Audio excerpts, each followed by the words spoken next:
Hey there, welcome to the channel. Today we're going to meet one of the most interesting and influential figures in Norse mythology. Loki. He's tricky, he's crafty, and he's totally not to be trusted.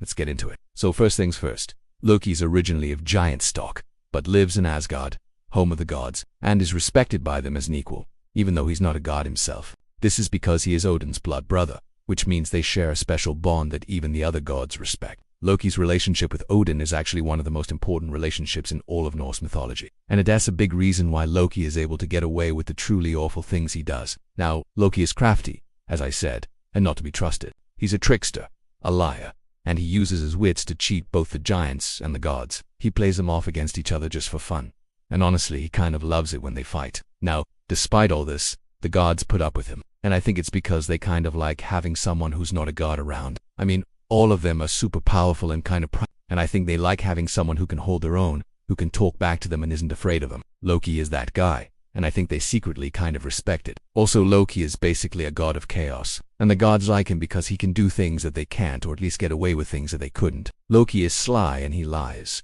and those abilities aren't always bad. In fact, sometimes they can be pretty useful. The gods know this, and that's why they sometimes call on Loki to do their dirty work for them. Like, remember how I said Loki was a blood brother to Odin? Well, that doesn't just mean they have a close relationship. It also means that Loki has certain obligations to the gods, and one of those obligations is to help them out whenever they ask. And usually that means doing some kind of trick or lying on behalf of the gods. And Loki is happy to do it, probably because he likes being the center of attention. One time the gods asked Loki to go to the dwarves and persuade them to make some magical objects for the gods. The gods had heard tales of the dwarves' craftsmanship and wanted some of that sweet dwarf magic.